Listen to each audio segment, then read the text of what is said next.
Pour cette saison du podcast Range ta chambre, j'ai reçu chez moi des membres du Reboot Camp. Après quelques minutes de discussion, je mettrai la vidéo en noir et blanc pour t'encourager à faire quelque chose d'utile pendant que tu nous écoutes. Capable de prendre des décisions rapidement et très à l'aise dans le chaos, Adrien a le profil type de l'entrepreneur.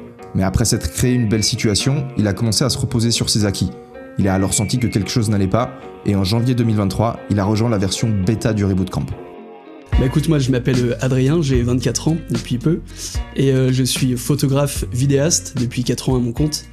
Et depuis 1 an, je me suis plutôt dirigé vers ce qu'on appelle du content management, donc de la stratégie de création de contenu pour des talents, ce qu'on appelle, ou des influenceurs, des freelances, des sociétés qui veulent se démarquer sur les réseaux sociaux. Et donc Nicolas, c'est un de mes premiers clients, c'est mon premier client d'abord, quand je me suis lancé il y a 4 ans. En fait, il voulait créer un média spécialisé pour les vétérinaires. Et donc, il avait besoin d'un vidéaste. Donc, c'est très niche quand même, non ? C'est très très niche, ouais. C'est vrai que c'est hyper niche. Et justement, c'est ce qui va nous amener à ça. C'est-à-dire que pendant 2-3 ans, on a travaillé ensemble sur des projets. Donc, on allait à la rencontre d'écoles vétérinaires. Voilà, on faisait des reportages vraiment là-dessus. Et au bout de 3 ans, à la dernière vidéo, il me dit, écoute, ça marche pas comme je veux. Ça fait des années que j'investis là-dessus. Je pense que c'est un peu trop niché. Donc, je préfère arrêter. Et sur le dernier reportage qu'on fait, donc c'était dans une école à Liège, j'ai dit tiens Nicolas, ça serait pas mal que tu passes devant la caméra, parce que habituellement il était toujours derrière moi, derrière la caméra, donc on interviewait des personnes, et je lui ai dit tiens, présente le documentaire pour te mettre un peu en avant. Et au moment du dérush, en fait, je trouve qu'il passe super bien à la caméra, genre vraiment, et je trouve qu'il présente bien, il a un air sympathique, tout ça. Donc je l'appelle, je lui dis écoute, je trouve que tu passes trop bien.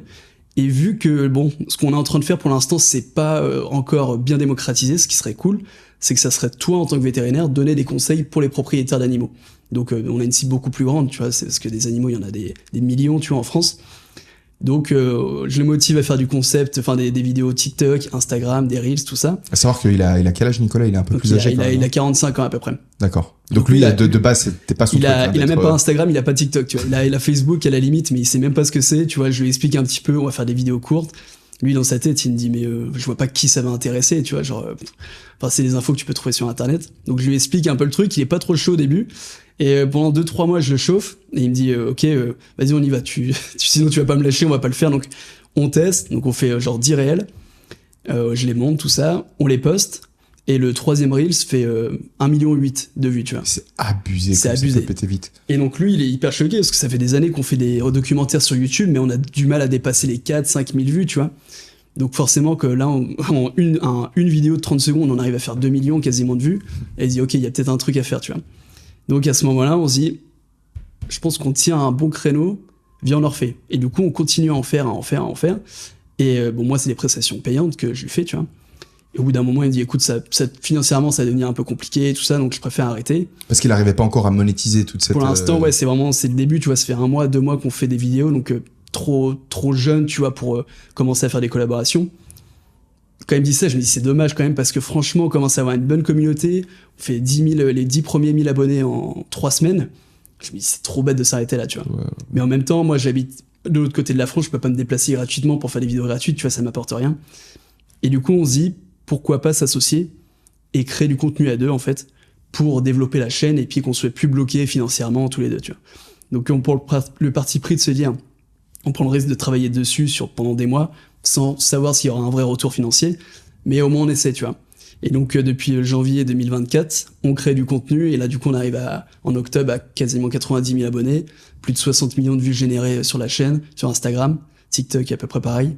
Donc voilà comment ça s'est fait. Et c'est pour ça qu'on est venu ici à Budapest aussi, parce que je t'ai parlé de notre idée de développer une émission en fait où on partait à la rencontre de personnalités influentes pour les découvrir à travers leurs animaux, découvrir un petit peu comment leur sensibilité, voir un petit peu comment ils organisaient leur journée avec un animal, parce que c'est pas toujours évident. Et donc tu m'as gentiment proposé de venir le faire avec toi pour présenter Pépès. Donc voilà, c'est pour ça qu'on est là ici, et puis ça me fait plaisir que tu aies accepté l'invitation. Je crois que je t'avais recontacté il y a quelques semaines parce que tu avais participé à la version bêta du programme. Ouais. Et lors de ta participation, vu que c'était une version un peu test, je me suis permis de prendre quelques libertés. Et j'avais vu dans ta présentation, parce qu'avant de participer au Reboot, tu avais dû remplir une fiche dans laquelle tu te présentais. Et j'avais vu que tu parlais du fait que tu avais eu certaines expériences en investissement, dans la bourse, en crypto. Et je t'avais contacté pendant le programme, donc c'était en janvier 2023, donc 1 an avant que tu commences avec Nico. Et je t'avais demandé si t'étais pas chaud à m'appuyer un petit peu sur le module finance et à faire un témoignage, à parler un petit peu de ton expérience et à parler de 2-3 trucs. Et là, j'ai réalisé direct que le mec était grave chaud en audiovisuel parce que le son était nickel, la vidéo était nickel, et surtout, c'était carré de fou. Et ce module finance, du coup, enfin, ton témoignage dans le module finance, je continue à le montrer encore aujourd'hui. C'est-à-dire que dans l'édition 2024 du Reboot Camp, après la bêta, il y a eu la Gamma, la Delta et la 2024. Dans ces 3 éditions, il y a ton témoignage qui est toujours là. Donc, tu participes encore au Reboot Camp, mec. Écoute, je savais pas. Et donc, je l'apprends là. Et donc, je t'avais appelé il y a quelques semaines pour te... Je sais plus pourquoi c'était. Je sais plus exactement c'était, je crois que tu voulais reprendre un extrait justement de cette vidéo pour la mettre sur ton compte Insta, il me semble. Je crois que je voulais en faire un reel ou un truc dans le genre. C'est vrai. Et du coup, on prend des nouvelles et tu me parles de ce projet et on se dit, vas-y, on peut faire d'une pierre deux coups. Tu viens ici, on fait un reportage sur Pépès pour votre chaîne YouTube que vous avez pas encore lancé, si j'ai bien compris. C'est le premier format long qu'on fait. Ouais. Et on a tourné ça hier.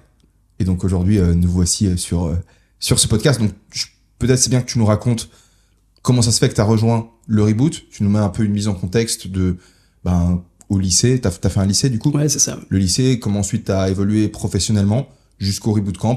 Comment s'est passé le Reboot et ensuite on va pouvoir reconnecter avec l'histoire de Nico parce que c'est le gros projet que t'as actuellement. Ou j'imagine si t'as d'autres choses, tu peux aussi nous en parler. Ouais, ok, bien sûr. Donc allons-y. Je t'écoute. Écoute, quand j'ai rejoint le Reboot Camp, donc pour refaire un petit récap, donc je fais un lycée, voilà, je fais un lycée bac techno STI 2D en France. C'est un bac technologique en fait, où tu apprends un peu dans l'industrie, etc. Je fais ça parce que j'ai pas envie de faire un bac S. Tout le monde, enfin mes profs me disent faire un bac S, etc. Mais je fais suffisamment ce qu'il faut pour passer à chaque fois, mais sans trop me fouler. Je suis pas très fan de l'école. J'arrive à avoir la moyenne à chaque fois, un petit peu plus, mais voilà, j'aime pas les devoirs, bref, c'est pas mon truc. Donc j'essaie de faire le minimum pour passer, mais à chaque fois j'ai toujours fait ça en études. Et donc fin du bac, donc je passe mon bac, tout ça. Et après, tu sais, tu dois faire tes vœux. Donc tu vas choisir ce que tu veux faire par la suite. Donc tu peux dire par exemple, je vais faire du droit. Si moi je suis pas prêt en droit, je ferai du sport. Si je suis pas prêt en sport, etc. Okay. Donc si tes premiers vœux sont acceptés, tu fais le premier choix. Si c'est le deuxième, etc. Okay. Et du coup, moi je passe en commerce. Mon premier vœu est accepté. Et j'ai un de mes meilleurs potes qui m'appelle, qui me dit, écoute, je suis 3e dans la liste d'attente. Toi, t'as eu ton vœu. Et je sais que t'as pas forcément envie de faire commerce, donc en vrai, si tu veux refuser ce vœu-là, moi ça m'arrange parce que du coup je peux faire commerce et c'est le premier choix qu'il avait, tu vois. Donc je me dis, vas-y, je lui laisse la place, donc je refuse le commerce. Et lui, il a géré ensuite en commerce. Et ouais, il a super bien géré, okay. Il a une très belle carrière, etc. Donc non, excellent. Très content de l'avoir fait. Ça valait la peine. Ça en valait la peine. Et donc moi je passe en information communication, donc c'était mon deuxième choix. Et en fait, dedans, j'apprends le marketing, le graphisme, un peu l'image, etc. Et je vois en fait tous les métiers qui sont liés à la communication, dont la partie créatif. Donc tout ce que moi je faisais quand j'étais ado, tu sais, je faisais du graphisme et tout sur mon PC, de Photoshop et tout ça. Et donc je vois qu'il y a des vrais métiers qui existent. Donc je me dis, ok, c'est ça que je vais faire par la suite. Donc je m'éclate en DUT. Avant de rentrer, excuse, parce que ouais, bien sûr. Avant de rentrer sur la licence. C'est avant de rentrer sur la licence, ouais, c'est ça. Je fais 2 ans de DUT. Et en fait, donc on fait ces 2 années-là. Et à la fin de la 2e année, il y a une femme qui vient en amphithéâtre et qui explique un projet qui s'appelle Étudiant Entrepreneur, qui est organisé par la Chambre du Commerce au Havre, là où j'habitais, et qui explique, en gros, tu passes un concours pour devenir étudiant entrepreneur, donc c'est un programme qui existe, et si tu fais ce concours-là, tu peux... moi, le seul truc que je retiens, c'est que tu peux louper une semaine de cours, tu vois. Il faut juste présenter un projet, et tu loupes, je sais plus, 5 jours de cours, tu vois. Et le fameux pote que j'avais laissé passer en commerce, lui montait une société à l'époque de cigarettes électroniques, il lance un produit comme ça. Et je me dis, moi, j'ai un projet entrepreneur, justement, je voudrais faire la communication de mon pote qui lance ce truc, tu vois. Je me dis, comme ça, je vais sécher 1 semaine de cours, et puis, je suis content. Donc, j'appelle, je présente le truc, elle me dit, par contre, j'espère que t'es dispo de telle date à telle date, parce que tu pourras pas aller en cours. Je dis, ok, pas de souci, j'étais pas au courant, mais bref, je fais le truc, tu vois. Et elle me dit, écoute, donc je lui présente le produit, le projet, je veux partir en communication, je veux gérer la com de mon pote et tout. Elle me dit, ouais, le problème, c'est qu'il te faut un projet à toi, sinon tu peux pas participer au programme. Okay. Je fais, écoute, je veux créer une agence de com. Tu sais, j'invente le truc parce que je suis en communication. Elle me dit, ouais, mais une agence de com. Donc j'invente un vieux truc, tu sais, genre, ouais, je veux faire ça. Elle me dit, ok, écoute, elle me dit, ok, c'est bon. Elle me dit, bon, si t'es vraiment motivé, il y a un concours en fin de semaine, et tu peux gagner 4 000 € à la clé et tout ça. Et du coup, à ce moment-là, je peux pas dire non, parce que c'est ridicule, tu vois, je présente un projet, je refuse de participer au concours, c'est pas crédible. Ouais. Elle me dit, ça dure juste une après-midi, tu pitches ton projet devant les 2-3 jurys, et puis après, tu t'en vas, tu vois, en gros. Okay. Donc je me dis, je suis obligé de participer au concours, c'est ridicule de pas le faire. Donc la semaine se passe, du coup je loupe les cours, tu vois. Mais tu travailles pour le truc quand même Pas du tout, genre pas du tout. Moi je veux juste passer le concours en fin de semaine, juste... En mode, tu t'as préparé un pitch vite fait comme ça. Même, en fait je prépare pas de pitch, et c'est le matin, je passais l'après-midi, et du coup le matin je me dis, bah fais un PowerPoint au moins. C'était un pitch de 2 minutes, tu vois, donc c'était pas long. T'es un ouf, mec. Okay. Donc je fais le truc rapide, et tu sais c'est un public, c'était un jury de 3 personnes, donc je me dis, bon, c'est pas grave, tu vois. Donc je fais un PowerPoint vite fait, je récite un peu et tout. Et donc se passe l'après-midi, donc là il y a plein de gens, désolé du coup parce que ça se fait pas, mais il y a plein de gens qui bossent sur des projets depuis 2-3 ans, tu vois, des trucs assez poussés et tout. Il y a des groupes, enfin vraiment tu vois, je me dis putain, t'es ridicule parce que vraiment il y a des gens qui ont bien bossé leur truc, tu vois. Et donc chacun passe à la file indienne, et en fait je me rends compte que du coup c'est pas un jury de 3 personnes, mais en fait il y a genre 20 entrepreneurs, la responsable de la banque, enfin de la chambre du commerce, etc. En fait il y a genre 40 personnes, tu vois, c'est un gros gradin, tu vois, c'est un énorme estrade avec plein de gens. Et je me dis mais mec, enfin je suis ridicule, tu vois, mon PowerPoint, j'ai fait travailler 2 phrases, enfin bref. Du coup pendant que les gens passent, tu sais, j'essaie de briefer un peu, j'essaie de préparer mon pitch, tu vois, pour pas passer ridicule. Heureusement j'avais mis un costume, donc ça faisait le mec sérieux quand même. Et donc au bout d'un moment je passe devant la tribune, devant le jury, donc je présente mon pitch rapide. Et en fait, je m'attends pas à recevoir beaucoup de questions. Genre vraiment, je reçois beaucoup plus de questions que les autres. Parce que je sais pas, j'avais parlé d'uberiser la com, en fait, je voulais faire de la com rapide, etc. Et du coup, en 2019, ouais, c'était 2020-2019, c'était pas très démocratisé, t'avais des grosses agences de com, mais tu sais, la création de contenu rapide, comme on voit, il y a plein d'agences qui se mettent là-dedans, on gère plein de sociétés et tout, avec faire de la créa rapide, ça existait pas trop. Donc j'emploie le terme, je veux uberiser la com. Et je sais pas, ça fait tilt chez les entrepreneurs et tout. C'est comme tu dis blockchain, tu dis c'est ça, la com. Ok, le mec il a travaillé son projet et tout, pas du tout. Donc je me reçois plein de questions et puis bref, je termine mon truc. Et au moment de la délibération, donc il y a des petits fours, champagne, etc. Donc moi je m'en vais, enfin c'est pas que je m'en vais, mais je discute avec les gens, je prends une coupe de champagne, enfin bref, j'écoute pas du tout la délibération. Enfin, il y a des mecs qui ont bossé dessus pendant des années, tu vois. Donc 5e, 4e, 3e, 2e. Et au bout d'un moment, j'entends mon nom, Adrien Forbrac. Et du coup, je me dis, je me retourne, et je me dis, c'est pourquoi on m'appelle, tu vois. Et en fait, le mec, il dit, bah tiens, premier, Adrien Forbrac. Et j'ose pas y aller, parce que pour moi, c'est tellement impossible que j'ai gagné le concours que si j'y vais alors que c'est pas mon nom qu'on appelle, c'est ridicule, tu sais, en mode, le mec, il se prend pour qui, c'est pas toi qui as gagné, tu vois. Donc je me dis, mec, la honte. Donc j'y vais pas. Il répète 3 fois mon nom. Donc je m'approche, je fais, ouais, qu'est-ce qu'il y a? Il me dit, c'est toi qui as gagné, enfin, tu sais, réveille-toi, en mode. Je fais, j'ai gagné quoi? Et en gros, il m'explique, j'ai gagné 4 000 € pour démarrer mon activité. Je suis, tu sais, je suis comme un fou, je fais, c'est pas possible, tout ça. Après, le mec me dit en off, il me dit, en fait, si t'as gagné, c'est pas que ton projet était innovant, c'est juste que t'avais le profil globalement qui correspondait mieux à l'entrepreneur qu'ils avaient en tête. Et je comprends, ça se voit, parce que même en préparant le truc à la DER, t'as une énergie, si tu veux, ce podcast n'est pas préparé, tu vois, on est arrivé ici et on a vite fait des briefs en 3 minutes en servant le café, tu vois, genre, on fait une trame vite fait, mais tu connectes très vite. Et on voit que tu réponds, on voit que tu réfléchis et que t'as une énergie, une certaine flexibilité. Et les entrepreneurs, très souvent, c'est la qualité qui va leur permettre de bien évoluer. Il y a plein de mecs qui vont tu peux pas faire des études pour être entrepreneur. C'est-à-dire que tu peux pas te préparer à... L'entrepreneur, vraiment, c'est le mec qui va explorer le chaos, qui va se retrouver dans un environnement qu'il ne comprend pas, avec des nouvelles problématiques, et qui doit être capable de rapidement prendre des décisions, et de, boum, résoudre ce problème. Donc, t'as beau avoir travaillé sur ton projet pendant 4 ans, faire des projections dans tous les sens, faire un joli petit document comme tes profs te l'auraient demandé à l'université, c'est pas ça, en fait, le profil entrepreneurial. C'est le mec qui peut avancer, même quand c'est la merde, en fait, même quand il sait pas ce dans quoi il avance. Et ça m'étonne pas, t'as un côté très spontané, je comprends qu'on t'ait dit ça. Bah écoute, du coup, mais je te rejoins, je suis d'accord avec toi sur ce côté de flexibilité, de s'adapter à chaque fois. Je pense que c'est une qualité que tu peux développer, mais qui est quand même innée en toi ou pas, tu vois. Donc, mais ouais, non, je te rejoins totalement. Mais du coup, ça doit être certainement pour ça qu'ils m'ont fait passer, parce qu'en plus, c'était que les entrepreneurs, tu vois, c'était pas des gens, non, c'était pas des profs, en fait. Je pense que ils ont dû peut-être capter ce truc-là, ou je sais pas trop. Ouais, les profs, ils ont pas voté pour toi. Mais... C'est impossible. C'est impossible. Genre vraiment, il y a aucun doute, 0 seconde. Et donc, du coup, pour récupérer ces 4 000 €, parce que je suis content, tu vois. Surtout que je suis étudiant, 4 000 €, c'est énorme. Et donc, en fait, je suis obligé de monter le projet. Forcément. Et donc, il y a un suivi. Là, par contre, c'était très, très scolaire, tu vois. Il y avait des business plans à remplir et tout, mais vraiment, tu sais, le business plan avec étape 1, étape 2, B1, B2, enfin bref, c'était plein de cases et tout. Et après, c'était le but de ce programme aussi, c'était d'apprendre, du coup, comment faire les business plans. Donc, l'idée, c'était de te former avec les bonnes bases. Après, tu fais ça comme tu veux, mais au moins avoir les bonnes bases. Donc, le Covid arrive à ce moment-là, Et moi, je devais réaliser en fin d'année du coup de DUT, enfin au bout des 2 ans, pour valider ton DUT, tu dois faire un stage de 2 mois, je crois, un truc comme ça. Et donc à ce moment-là, tout le monde est confiné, donc les stages sont annulés. Et donc je demande quand même à pouvoir faire mon stage dans ma propre entreprise. Donc c'est validé instantanément, parce qu'en plus je suis un des seuls qui peut le faire. Donc en fait je travaille dessus. Donc le mois de confinement, moi j'ai beaucoup travaillé là-dessus. Et donc je finis par monter le projet, etc. Et c'était juste pour récupérer la fameuse cagnotte des 4 000 €, tu vois. Mais en fait, à force de travailler sur le projet, qui avait rien d'exceptionnel, hein, je me dis, c'est dommage, maintenant que c'est fait, en vrai, fais-le, tu vois. Donc moi, je fais le truc, je crée ma micro-entreprise à ce moment-là. Donc je me mets freelance.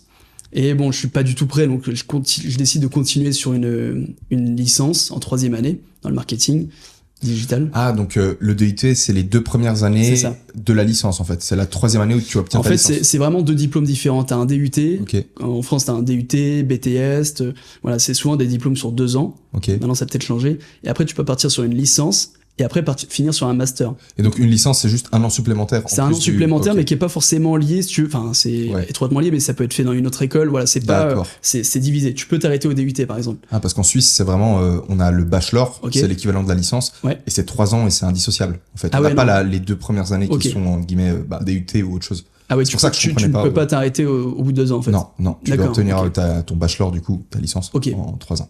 Alors après, il y a peut-être des diplômes comme ça, mais je sais que en France, tu avais plus de flexibilité au moment où je l'ai fait, en tout cas. Mais il y a des gens qui sont arrêtés au DUT, par exemple.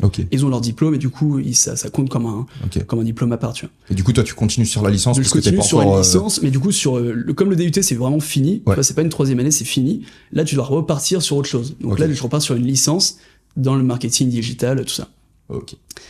Et donc, je fais les portes ouvertes, donc je découvre un petit peu l'école, le campus, tout ça, et je demande à ce qu'on me présente à l'équipe du campus, qu'on est assez jeune et tout, tu vois, ils ont tous la trentaine, donc je me dis, je pense que je peux connecter avec eux, donc je demande à me présenter, tiens Adrien, ok, j'aimerais intégrer l'école, je me présente, et je tombe en fait avec la responsable qui s'occupe de mettre en relation les entreprises avec les étudiants qui souhaitent faire une alternance.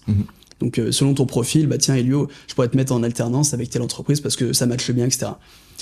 Et donc je me présente à elle, tout ça. Donc je fais ma recherche d'alternance, je cherche les entreprises.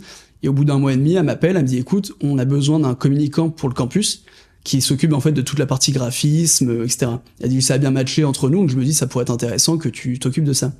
Donc en fait c'est drôle parce que donc j'accepte parce que c'est cool. Et en fait donc je me retrouve collègue avec mes profs. Donc c'est assez marrant parce que du coup 1 semaine je suis collègue, la 2e semaine je suis étudiant, donc il y a ce truc de tu connectes plus facilement avec les profs, voilà, il y a je vais pas dire un laissez-passer, tu vois, mais bon on va moins me prendre la tête sur certaines choses, tu vois. Donc je fais mon année d'alternance, tout ça, et après on me demande de continuer sur un master, donc 4e, 5e année, et j'ai pas envie, ça fait 3 ans que je fais des études sup, et j'ai envie de me lancer à mon compte, et surtout qu'à ce moment-là, en fait, j'ai un business qui tourne bien depuis 2 ans à peu près. Donc en gros, pour faire simple, c'est du marketing pour de la musique. En gros, je m'occupais de faire de la promotion pour des artistes qui créent de la musique sur Spotify, etc. Et ça, c'était du coup avec ce que tu avais lancé avec le concours. Ça, rien à voir. Non, en fait, ça n'a rien à voir. C'est un truc en parallèle, un truc qui m'est un peu tombé dessus. Et je peux pas trop expliquer ce que c'est en gros, mais en gros, je peux pas trop expliquer ce que c'est, mais en gros, on fait de la promotion d'artistes en faisant de la promotion de leur musique, en essayant de booster les streams, etc. Tout est légal, tout est, c'est pas des bots ou je sais pas quoi, c'est des vrais trucs organiques. C'est pourquoi que tu peux pas trop expliquer c'est parce que c'est un business qui est qui est peu connu, et puis du coup voilà, c'est la bonne opportunité. Et voilà, aujourd'hui je l'ai plus ce business là, parce que malheureusement, mais donc j'en reviendrai après du coup. Et donc en fait à ce moment-là, j'ai un business qui tourne bien. Je gagne bien ma vie et tout ça, et en fait je me dis j'ai pas envie de continuer sur 2 ans de master. Ouais, je comprends. Sachant que donc ça c'est un business qui me demande 1 heure par jour, tu vois, et je me dis tiens, moi ma vraie passion c'est la photo, la vidéo, donc je me dis maintenant que j'ai ce business là qui tourne, globalement je peux me permettre de me lancer à 100% dans la photo et la vidéo, parce qu'au pire j'aurai ça, tu vois, qui me servira de salaire en fait. Donc je décide de pas continuer mon master, je me lance officiellement à mon compte. Donc au début en fait déjà ça te fait bizarre parce que tu quittes les études. Et en fait, je travaille même pas, tu vois, d'habitude, tu quittes les études, tu trouves un job, et après, souvent, tu te lances. Mais là, du coup, j'ai jamais travaillé de ma vie avec un vrai salaire. Enfin, tu sais, je travaille le dimanche dans des magasins, genre Jiffy et tout ça.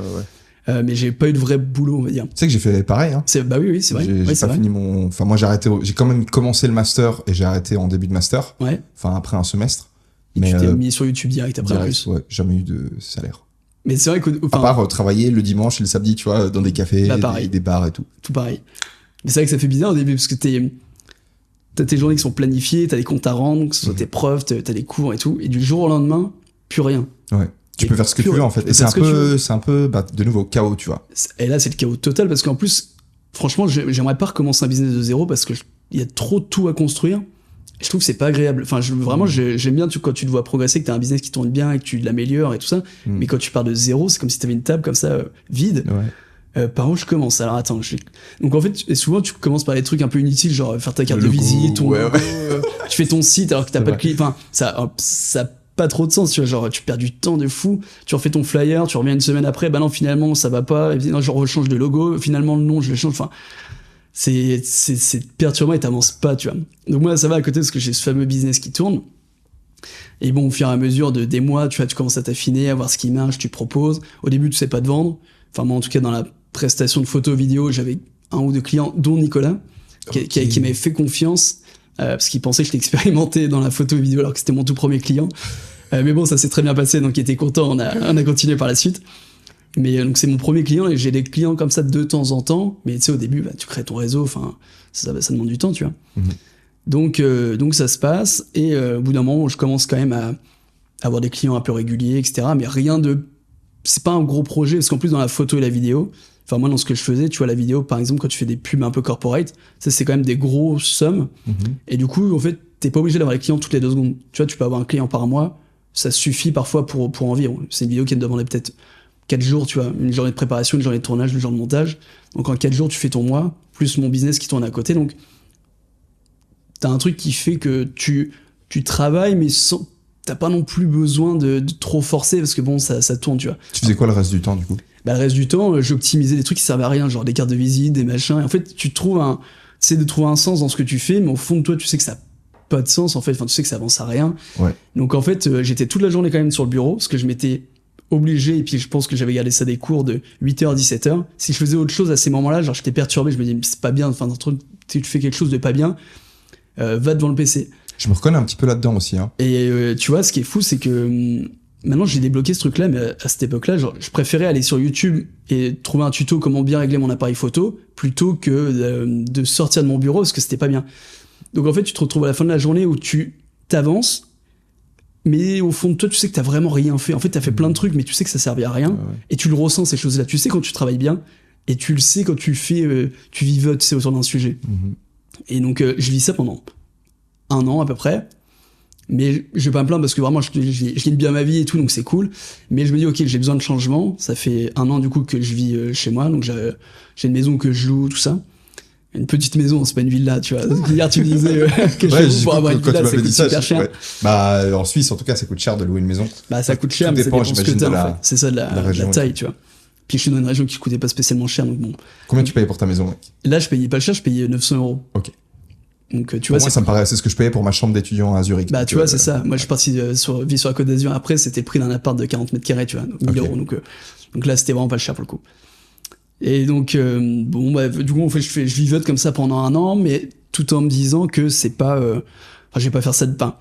Je gagne bien ma vie, donc je peux pas me plaindre. Donc t'as pas assez la dalle pour dire vas-y je vais chercher ailleurs, trouver.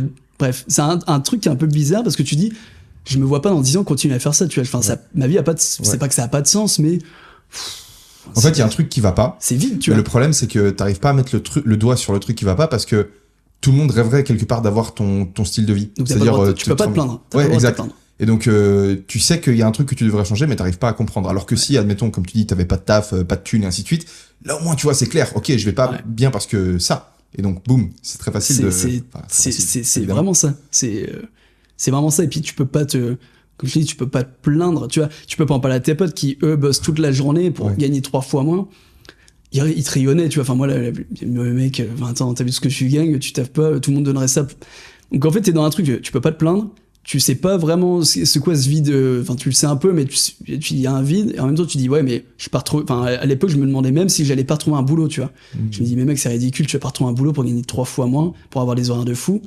Mais tu vois, j'arrive quand même à m'en demander, est-ce que j'ai pas trouvé un vrai boulot pour me re-sociabiliser, parce qu'en plus t'es tout le temps tout seul, tu vois, quand tu bosses à ton compte. Donc toute la journée t'es tout seul, la sortie c'est tu vas à la muscu un peu, tu vois un peu tes potes, etc. C'est du sport à côté du coup. Un petit peu un peu de sport, tu vois, j'allais une fois à la salle par jour. Mais un petit peu, ouais, une fois par jour. Non, mais enfin, à ce moment-là, parce que j'ai arrêté depuis, c'est pour ça, genre, je suis beaucoup moins régulier, genre vraiment pas du tout. C'est pour ça que je me permets de dire ça, je fais pas le fou humble. Et donc... Là, du coup, on est en 2022 déjà? Là, on est en 2022. Ouais. Fin d'année, début d'année? Là, donc, j'arrête les études en septembre 2021. Et donc, en fait, pendant un an jusqu'en septembre 2022, je suis dans ce questionnement, donc ça se passe bien, etc. Je me dis, ok, bah tiens, il me faut de la nouveauté. Donc, je décide de partir m'installer sur la Côte d'Azur. Parce que mon père, il y vit depuis 10 ans. Lui, s'est installé sur Antibes, tout ça, à côté de Cannes. Et donc, je me dis, tiens, renouveau, ça va faire du bien, tu sais, de voir changer un peu d'air, etc. Donc, je décide de m'installer sur la Côte d'Azur. Et à ce moment-là, le boulot est le même. Parce qu'en plus, j'ai encore moins de réseau que là où j'habitais avant. Donc, tu repars vraiment à zéro. Et là, en plus de ça, j'ai plus mes potes. Donc, tu vois, le truc qui me permet de m'échapper un peu le week-end, c'est de sortir le vendredi, le samedi, etc. Ça, je l'ai même plus. Donc, heureusement, à ce moment-là, je m'installe avec ma copine qui m'accompagne et tout, qui décide de s'installer avec moi sur la Côte d'Azur. Donc, on part tous les deux. J'ai 2 potes aussi qui descendent avec nous, donc on descend à 4. Les 2 potes remontent au bout d'un mois parce que ça leur plaît pas, ils ont d'autres boulots à côté, donc ils décident de pas rester. Donc là, du coup, je me retrouve un peu tout seul. Ma copine, elle trouve un boulot, donc moi, toute la journée, je revis le même chose. En fait, je suis dans mon bureau. Et t'es au sud, là, avec le soleil. J'ai le soleil, par contre, j'ai plus de potes, et puis j'ai encore moins de boulot. Donc bref, on retrouve le truc, et à ce moment-là, je tombe sur ta vidéo, tu lances le Reboot Camp. Je crois que j'avais pas sorti de vidéo. Alors c'était pas une... c'était non si, enfin alors c'était pas un animé, c'était c'était une vidéo très courte d'une minute où la transformation, en gros, t'expliquais comment se transformer ou quelque chose comme ça. Ouais, c'est une vidéo très courte où j'expliquais l'état d'esprit que j'avais adopté pour ne pas lâcher le sport. Ouais, c'est ça. Et elle s'appelait... c'est ça, exactement. Un truc du style comment atteindre un objectif, un truc dans le genre. Je crois que c'est exactement ça. Comment atteindre un objectif. Et ouais, c'est un truc de 1 minute, ouais, je me souviens. Très court. Et donc à ce moment-là, je suis dans le contexte où je peux l'entendre, tu vois. Genre vraiment, du coup, le message, je comprends bien. Et en plus, à l'époque, c'était au tout début, donc tu vois, c'était un peu moins cher. Enfin, tu vois, c'était une version bêta, donc je me dis, c'est l'opportunité de tester. En plus, c'est une version bêta, donc c'est cool, tu vois, genre un peu précurseur du truc, comme ça, je vois. Et puis vu que c'est moins cher, bon, je me dis, c'est pourquoi pas se lancer, tu vois. Enfin, tester ton programme. Et donc là, je me retrouve, pour faire un contexte, je me retrouve du coup dans une période où j'ai tout, financièrement, tout va bien, j'ai ma copine, j'ai mon boulot malgré tout qui tourne bien parce que je gagne bien ma vie et tout ça, mais je suis pas pleinement épanoui, tu vois. Je me dis, putain, il manque un truc, il manque vraiment un truc. Et donc je me reconnais bien dans ce que tu disais, parfois j'avais tout et j'étais pas épanoui, inversement, quand j'étais épanoui, parfois j'avais pas tout, enfin bref. Donc je me reconnaissais vraiment dans ce message-là. Et d'ailleurs, j'en parlais avec les gars du Reboot Camp, quand on discutait, je gagne bien ma vie, mais je sais pas, j'ai une sorte de vide que j'aimerais combler, je sais pas comment. Donc c'est un peu pour ça que j'ai fait partie du programme en fait. Ok, super intéressant, mec. Mais je savais pas toute cette histoire, ça me fait grave plaisir de l'apprendre. C'était il y a un petit peu de temps, hein, du coup, vu que maintenant, déjà 1 an et demi qu'on s'est lancé sur cette bêta. T'as encore 2-3 souvenirs de ce qui s'est passé pendant le programme? On avait à l'époque le tracker d'habitude, mais on n'avait pas les purgatoires. C'est-à-dire, on n'avait pas le dimanche ces réunions avec les pompes. Moi, j'avais le purgatoire avec les pompes. Ouais. Ah si, on avait les purgatoires sur la version bêta, mais on n'avait pas la guerre de section. Il n'y avait pas l'histoire de... Ça, non. Ouais, il n'y avait pas l'émission, il n'y avait pas les compétitions entre les... Du coup, avec ton groupe, les purgatoires, est-ce que peut-être au niveau du contenu, est-ce qu'il y a certaines informations, certaines expériences ou rencontres que tu as faites au cours du programme qui, sur le moment ou peut-être par la suite, t'ont permis d'avoir une vision différente des choses ou peut-être t'aider peut-être à faire un pas dans la résolution de cette problématique que tu avais, à savoir, on a beau avoir plein de trucs, mais on a l'impression qu'il y a un truc qui est pas aligné, tu vois, il y a un problème, on n'arrive pas à mettre le doigt dessus. T'as réussi un peu à capter ça ou... En fait, ce qui est marrant avec le programme, c'est que tu vois, j'ai senti dans le programme qu'il y avait une énergie folle, tu vois, avec tous les gars qui étaient vraiment très très motivés et tout, et je trouvais ça fou parce que tu sentais que les gars voulaient vraiment aller le plus loin possible, chercher leurs réponses, et donc belle énergie, tu vois. Déjà, c'est le premier truc qui m'a frappé. Et après, comme je te disais, le souci c'est que après c'est comme ça un peu dans tout ce que je fais, quand j'entame quelque chose ou que j'achète quelque chose, je vais complètement délaisser le truc. Et tu vois, le programme au début, j'étais motivé parce que j'avais payé et tout, et puis je voyais bien l'énergie, donc je me suis dit ça va être cool, mais j'étais pas boosté, tu vois, j'avais pas ce boost que les autres avaient. Du coup, j'étais un peu, je me dis, ouais, c'est bizarre. Mais après, je te dis ça, mec, quand j'achète des fringues, il reste 2 mois dans mon placard avec l'étiquette, je les mets pas, tu vois. Et c'est au bout de 2 mois, je suis super content de les avoir. Ou quand j'achète un appareil photo, là, j'en ai acheté un, j'ai mis 2 semaines à le déballer, tu vois. Ah, ok. En fait, quand Personne fait ça, mec. Personne. Juste que tu Quand saches. j'ai des nouveautés, je suis pas motivé par le truc, je sais pas. Et c'est après, je suis super content de l'avoir. Et le programme, c'était pareil. On démarre le programme et je suis pas dedans, tu vois, genre. Ça me fait, voilà. Mais bon, c'est pas grave, mais au fur et à mesure du programme, malgré tout, je commence à apprécier le truc parce que le contenu me plaît et me parle surtout. Ça me parle vraiment parce que tu vois, il y a plein de conseils que tu donnais, que j'avais déjà entendus. Mais le fait que, je sais pas, que tu l'expliques, en plus, bah, je te suis depuis longtemps et tout ça, donc, et puis je me reconnais dans tes messages, dans tes valeurs, donc je pense que je l'appréhendais d'une meilleure manière, j'écoutais d'une meilleure manière. Et j'étais aussi dans le programme, c'est vrai tu te mets dans un contexte qui fait que t'avales plus, tu vois, t'imprègnes plus les infos. Tu vois, parce que t'es ouvert dans le truc, en fait, tu sais que ton esprit doit être ouvert. Il y a un truc que tu fais, je sais pas si tu le fais encore, mais qui était bien, c'était au début, la remise en question. Tu sais, t'avais une feuille et tu disais, quel objectif je souhaite atteindre, pourquoi je les ai pas atteints, etc. Je sais pas si c'est encore Ça a évolué un petit peu, mais on a toujours des exercices comme ça, ouais, d'introspection. Et puis du coup, le fait de faire une introspection au début de programme, ça t'ouvre quand même à écouter plus les choses que si on te balance les infos. Tu sais, il y a plein de programmes, plein de formations, de vidéos, on te balance les infos, mais vu que t'as pas fait cette introspection avant, bah, le fait qu'on te donne l'info comme ça de brut, tu vas peut-être pas l'imprégner de la même manière. Le fait que tu dis, ah ok, c'est vrai qu'il me fallait j'ai tel problème, tel truc. Ah ok, bah là il répond à ce problème. Alors que si j'avais pas défini le problème avant, j'aurais pas écouté, tu vois. Donc ça, je trouve que c'est bien. Intéressant, merci mec. Ouais, je trouve que c'est vraiment une bonne chose. Et bah, définir ses objectifs, tout ça, c'est important. Donc en fait, le problème était vraiment, moi j'ai vraiment apprécié le fait de se trouver une chronologie, tout ça. Alors, il y a un truc au début, j'avais pas trop. Enfin, le problème, c'est que c'est pas le problème, mais comme on se levait très tôt, j'étais ultra organisé parce que c'est le but du programme, on est très très organisé. Sauf que j'étais tellement organisé, du coup, qu'à 8h, ma journée était encore plus terminée qu'avant, tu vois. Et d'accord. Du coup, je ressentais plus ce vide encore. Bon, ça a duré la première semaine parce que après, on a parlé des objectifs et tout, donc, mais la première semaine, je me rappelle, j'étais tellement organisé que ce que je faisais en une journée habituellement, là, à 8h du mat, j'avais fini, tu vois. À 8h du mat? Parce qu'on se levait à 6h. Je pensais que tu disais à 8h du soir, mec. Non, du mat. Et du coup, en fait, comme je t'ai dit, mon business, je mettais une demi-heure par jour. Et puis là, comme tout était optimisé, on préparait ses affaires le soir, on rangeait la maison, etc. Donc à 8h du mat, quasi, j'ai fini ma journée. Et du coup, en fait, là, ça m'a remis en question. Je me suis dit, non, il te faut des objectifs. C'est pas normal de terminer une journée à 8h du matin, tu vois. Même si tu gagnes ta vie, c'est pas normal, faut trouver autre chose. Donc après, j'ai trouvé autre chose, etc. Tu vois, on en a discuté avec les gars de la section. Mais c'était marrant parce que tu vois, c'était tellement optimisé que, une journée de boulot classique que je faisais, en 2 heures, elle était faite, en fait. Putain, dingue. Truc de fou. Par rapport à ce que tu disais du sens d'engagement au moment où tu rentres dans le programme, pour nous, ça a été vraiment enfin, quand je dis pour nous, c'est pour moi et les mecs qui m'accompagnent, qui m'aident à construire et à améliorer ce programme au fil des éditions. C'est là où on met toute notre énergie. C'est-à-dire que notre but, c'est pas d'avoir plus d'informations ou d'avoir, tu vois, un programme qui est plus flashy ou de pousser le marketing on essaie vraiment de faire en sorte que les mecs appliquent. Parce que, tu vois, tu peux avoir le meilleur programme avec la meilleure information du monde. Au final, les gens, s'ils appliquent pas, il se passe rien pour eux. Et donc, t'avais l'air d'avoir un profil quand même assez particulier. Le mec qui déballe pas ses habits quand il les a utilisés. Mais c'est nous vraiment là-dessus qu'on a essayé de travailler un maximum. Tu vas vraiment avoir là, par exemple, quand les mecs ils rejoignent le programme, ils achèteront à partir du 1er novembre. C'est là que les inscriptions elles ouvrent. Et dès le mois de décembre, ils vont déjà commencer à recevoir du contenu pour se préparer mentalement au 1er janvier, qui commence déjà en fait à visualiser comment ça va se passer à partir du 1er. Et les derniers jours de décembre vont venir les exercices d'introspection où ils vont apprendre à réécrire une narrative sur leur passé. C'est-à-dire que tu sais, tu te racontes une histoire, toi ça a l'air d'être très carré dans ta tête sur ce qui s'est passé ces dernières années, mais pour plein de mecs, tu vois, c'est assez flou. Ils sont pas capables de se dire, ok, j'ai vécu cette expérience, j'en ai tiré telle leçon, là-dessus j'aurais plutôt faire ci, plutôt faire ça. Le but c'est les derniers jours de décembre, tu réarranges tout le passé et à partir du 1er janvier, c'est là que boum, t'attaques. Et donc soit t'attaques des objectifs sur lesquels t'es déjà engagé, donc tu vois des mecs qui sont déjà aux études, qui ont déjà un projet pro, qui ont déjà un travail, qui savent déjà ce qu'ils vont faire, eux, forcément le programme est là pour les accompagner, tu sais, dans l'atteinte des objectifs qu'ils ont eux-mêmes définis. Et pour ceux qui n'ont pas d'objectifs, là forcément on donne des pistes. Il y a des choses sur lesquelles tu peux commencer à taffer, même si t'es pas encore à 100% au clair sur la direction à prendre.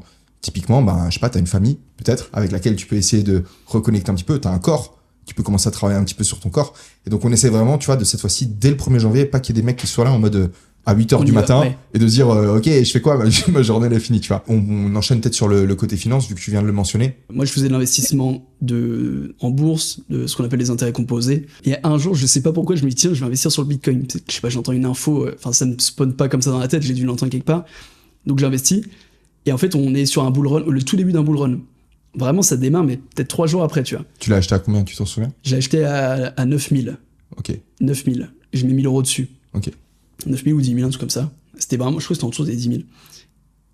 Et donc là, 2-3 jours après, mec, ça commence à monter. Mais vraiment, c'est ça, pur hasard. Genre, je pourrais faire genre le mec qui a analysé le truc et tout. Je savais qu'on arrivait au 4, ça faisait 4 ans, donc c'est le nouveau bull run, etc. Mec, rien du tout. Genre, vraiment, j'ai investi juste comme ça. Et donc, mec, ça explose. Je me dis, putain. Et le problème, c'est que dans ces moments-là, tu te prends pour un génie de la finance, tu vois. Tu te dis, mais mec, j'ai tout compris, etc. T'en parles à tout le monde. Tu sais, je mets 1000 euros, mais je monte vite à 2000. Le Bitcoin monte à 20 000 en très peu de temps. Enfin, tu vois, genre, je me dis, c'est fou. Donc, je réinvestis. Et là, erreur débutant, parce que j'investis en étant très, très débutant, puisque, encore une fois, c'est un pur hasard. Et donc, ça redescend à 18 000. Je me dis, mec, je vends tout. Tu sais, je suis comme un fou, je revends tout, etc. À 18 000, t'as tout vendu. Et aujourd'hui, ça paraît, on dit, t'es un malade, tu vois. Mais à ce moment-là, c'est déjà, je crois que 20 000, c'était un des seuils les plus hauts qu'il avait atteint. Okay. Et dans beaucoup de gens, genre Twitter et tout ça, c'était un mode, là, c'est bon, on a atteint le plafond, on va redescendre, tu vois. Moi, j'y connais rien, et je vois que mon truc descend, et en fait, tout l'argent, tous les bénéfices que je suis en train de faire, mec, sont en train de perdre. Je me dis, je revends maintenant, en plus, j'avais toujours entendu, il faut savoir vendre au bon moment. Bon, là, c'est pas du tout le bon moment, tu vois, mais bon, je revends, je fais un petit peu de bénéfices quand même. Je réinvestis sur d'autres cryptos, je me dis, tiens, je vais avoir plus de chance. Donc là, je fais un x10 en une journée, enfin n'importe quoi. Et vraiment, j'ai chance sur chance sur chance comme ça. Et c'est normal parce que c'était un début du bull run. Donc en vrai, tout le monde surperforme à ces moments-là, tu vois. T'as beau être débutant ou pas. C'est tellement ça, mec. Donc bref, tu te prends vraiment pour un génie du truc. Et là, par contre, je tombe dans une sorte de truc de... je repère un peu, je réinvestis, je repère. Là, je me rends compte que je suis pas du tout... j'ai pas de compétences, en fait. J'ai aucune connaissance là-dedans, j'ai juste eu de la chance. Mais je me rends compte tôt, tu sais, je me dis pas, je suis un génie de la finance, donc bref, et à ce moment-là, je suis 4-5 fois par jour, tu sais, à actualiser le truc et tout, je deviens complètement addict au truc, je bosse plus sur rien. Donc à ce moment-là, j'étais encore en études, du coup, en alternance. Et tu sais, j'actualise toutes les 2 secondes et tout, enfin bref. Et ça me plaît pas du tout, et là où j'ai eu un déclic, c'est qu'il y a eu un crash, je sais pas ce qui s'est passé, à un moment, j'ai actualisé toutes les 2 secondes, donc je voyais tout ce qui se passait.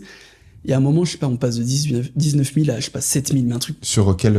C'était sur Bitcoin. Ah, ok. Et mais vraiment, ça faisait un truc comme ça, tu vois. Bug informatique, je sais pas, je pense pas, je sais pas ce qui s'est passé. Et bref. Et donc, j'ai investi tout de suite, je vais mettre 2000 euros. Ça bloque, ma carte bloque. Donc, je restais. Et au bout d'un moment, ma banque, elle m'appelle. Elle me dit, écoutez, on a bloqué votre compte parce qu'il y a une tentative de fraude ou je sais pas trop quoi. Et elle me dit, je dis non, c'est moi, faut vite me débloquer les fonds, etc. Tu sais, je suis comme un fou.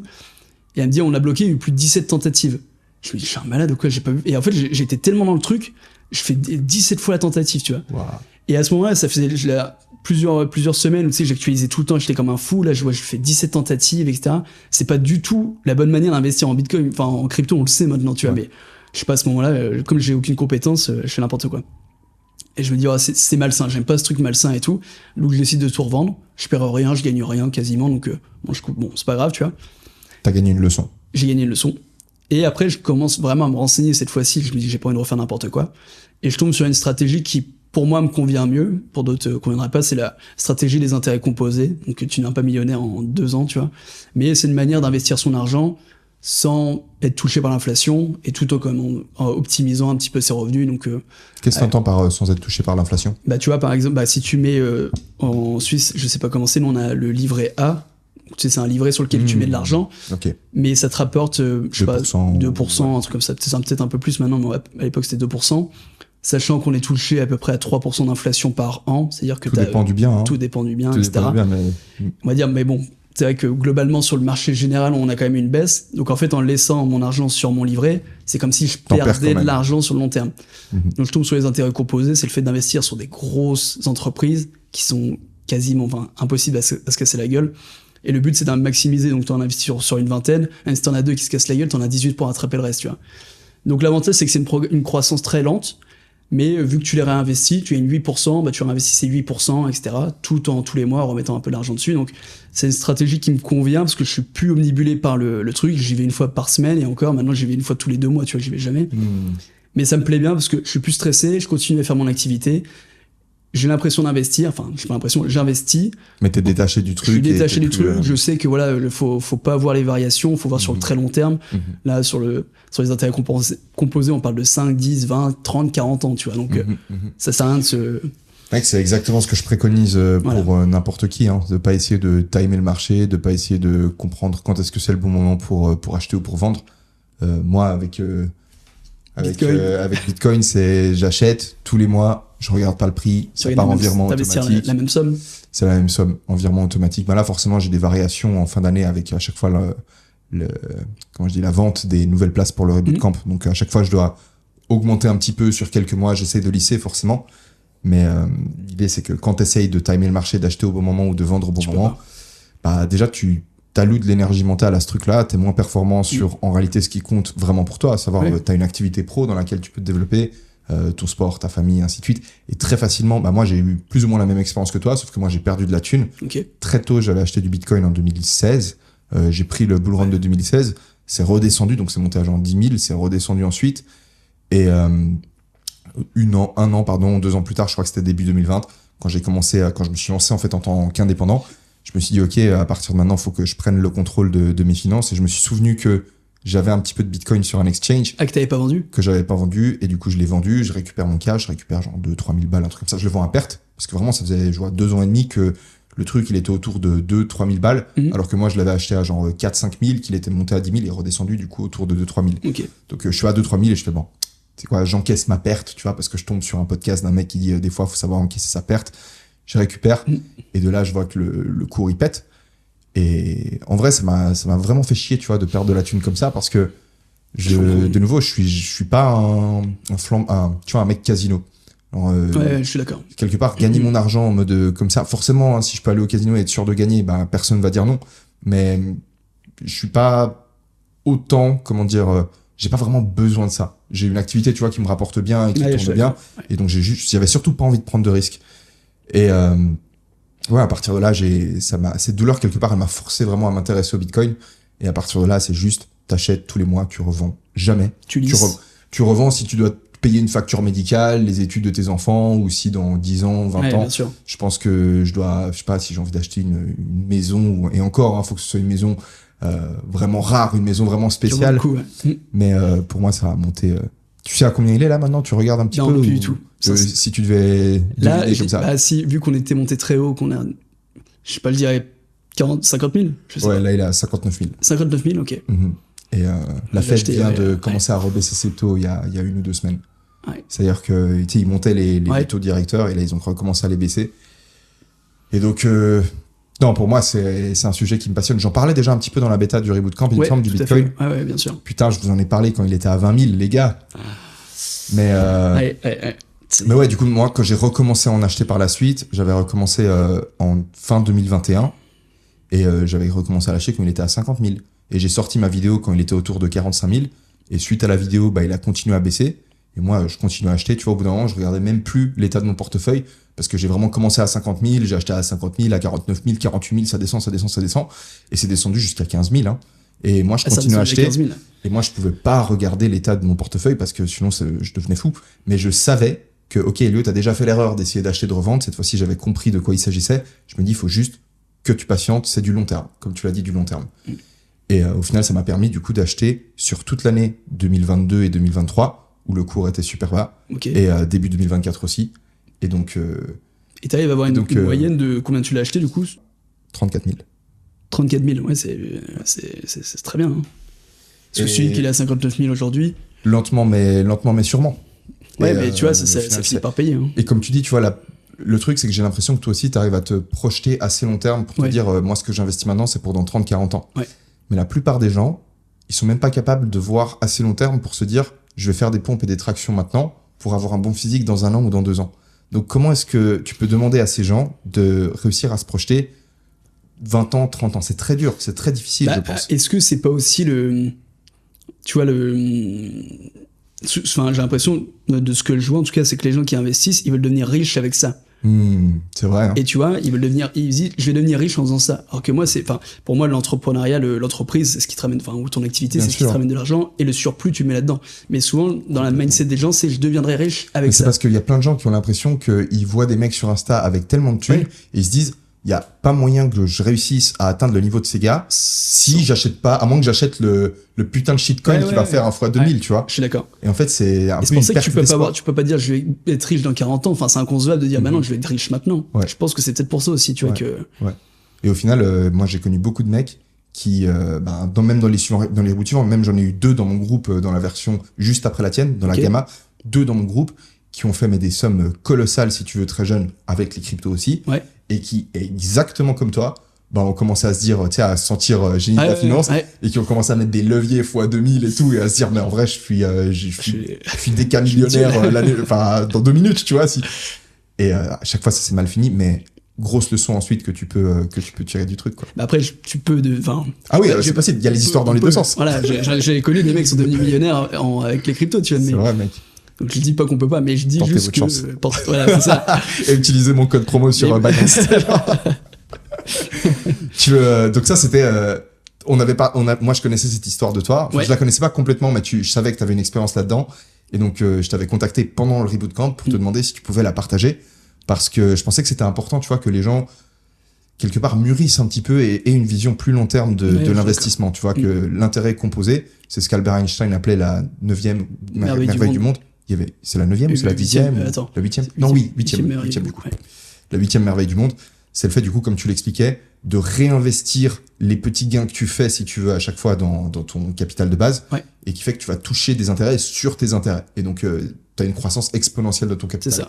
Et quand tu comprends comment ça fonctionne, tu avais partagé un outil assez cool qui permettait de faire des projections sur le long terme. Et de dire, est-ce qu'il vaut mieux que je commence à investir 100 balles tous les mois à partir de maintenant, ou que j'attende disons 5-10 ans d'avoir un vrai salaire et de commencer à investir 500 balles tous les mois quand j'aurai un vrai... Et tu te rends compte qu'en fait, si tu investis très peu, commencer le plus tôt possible, c'est toujours la solution gagnante. Même en mettant... Je crois que j'avais fait le calcul en mettant 10 euros, 20 euros, genre vraiment rien. Tu vois, un McDo, j'avais parlé d'un McDo, j'avais mis 20 euros, un truc comme ça.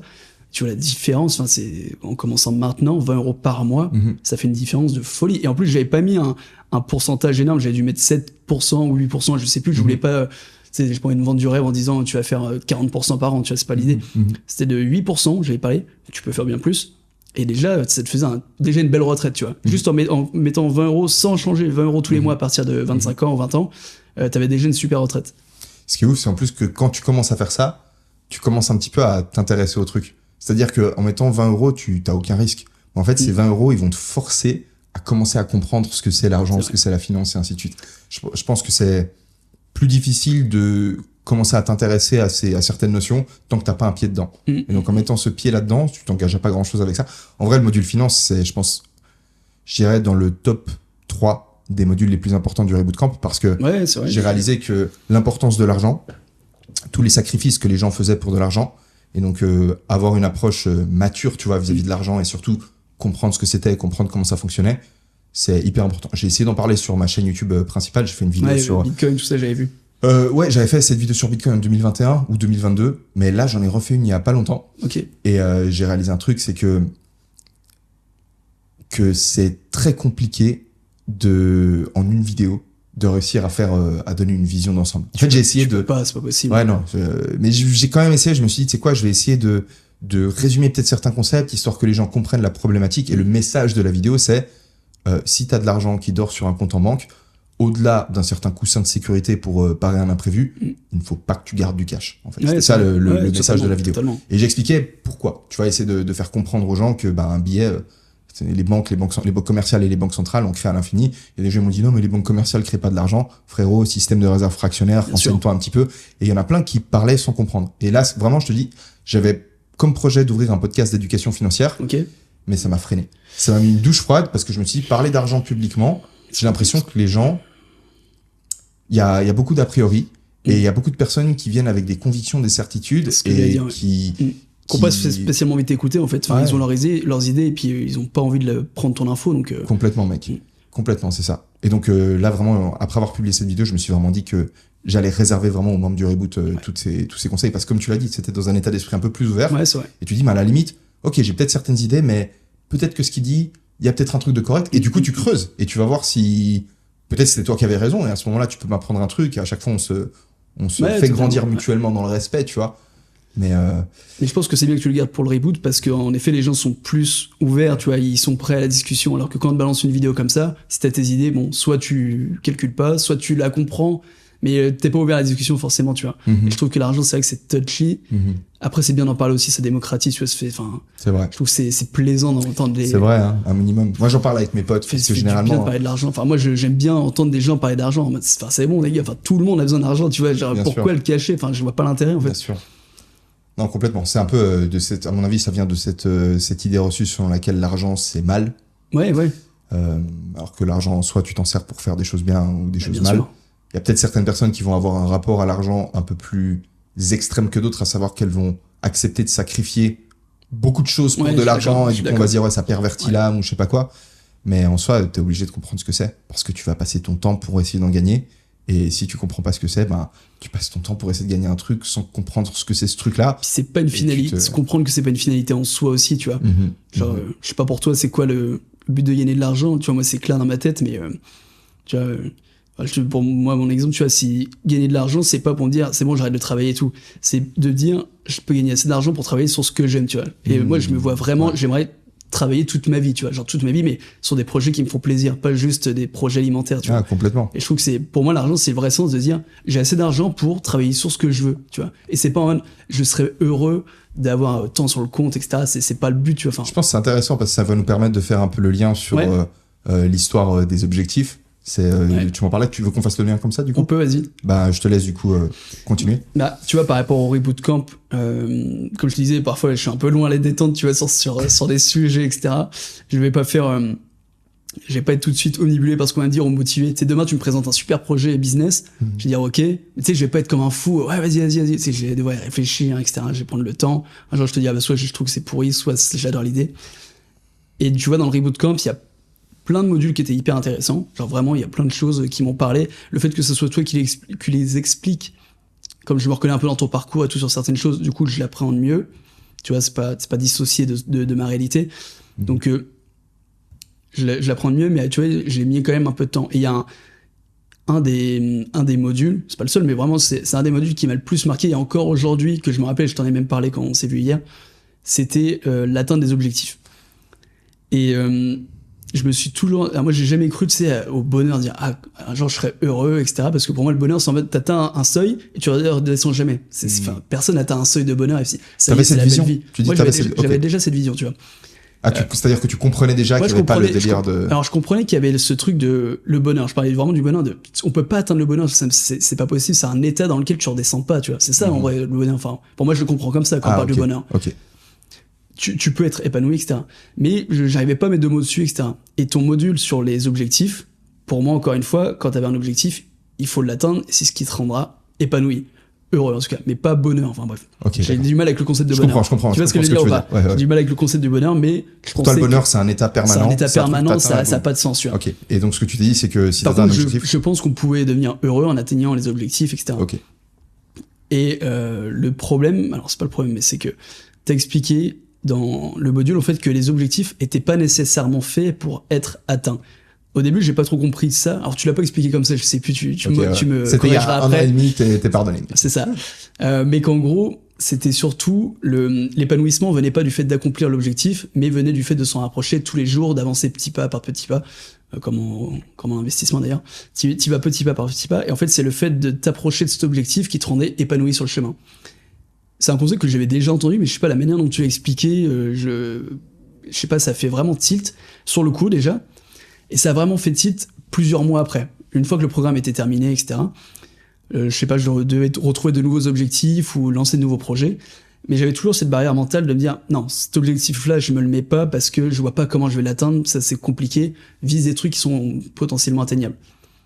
Et en fait, là, ça fait tilt. Quand j'ai expliqué ça à un pote, je lui dis, mais en fait, vu qu'un objectif est pas censé être forcément fait pour être atteint, mais c'est en tout cas la chemin qui t'emmène, ça m'a débloqué un truc, et du coup, en fait, j'ai commencé à mettre des objectifs bien plus hauts.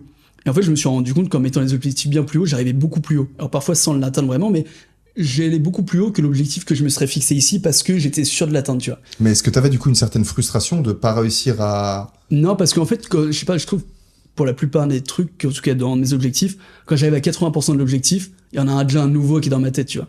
J'ai même pas atteint celui-là que j'en ai déjà un nouveau. Souvent, et après, finalement, en touchant le nouveau, je finis par atteindre l'ancien que je m'étais mis, tu vois. Donc, c'est pas en arrivant à l'objectif final que je retrouve un nouveau. C'est souvent juste un petit peu avant. Okay. Et du coup, en visant encore plus haut, j'atteins l'ancien, etc. Et en fait, dans cette démarche d'aller plus haut, finalement, je finis jamais par ressentir le truc de ça y est, je l'ai atteint parce que je suis là, je vise l'autre. Donc, en fait, je suis déjà ici, je l'ai atteint, mais j'ai pas eu cette sensation de ça y est, je l'ai fait. Enfin, je sais pas. Et ça m'a vraiment débloqué, du coup. Sur les 2 dernières années, j'ai travaillé comme ça, et aujourd'hui, je suis, ce que je disais tout à l'heure, le vide que j'avais, aujourd'hui, je gagne moins d'argent qu'à l'époque, parce que j'ai perdu ce premier business et tout ça. Ah, ok. Ah, dommage. Je l'ai perdu. Tu l'as pas vendu? Non, j'ai vraiment perdu. Okay. Je l'ai perdu. Et bon, maintenant, enfin, là, je regagne autant que ce que j'ai gagné, mais pendant du coup 1 an, j'ai gagné moins parce que j'avais perdu ce business-là. Okay. Mais j'étais quand même plus épanoui parce que tous les jours, je me rapprochais d'un objectif plus grand que je m'aurais serais pas mis si je voulais être sûr de l'atteindre, tu vois. Et en visant très haut, du coup, je me dis, ok, j'avance tous les jours vers un objectif, je me sens bien, et ce vide, je l'ai plus du tout, tu vois. Parce que je vise tout le temps assez haut et je me dis, je l'approche de cet objectif, etc.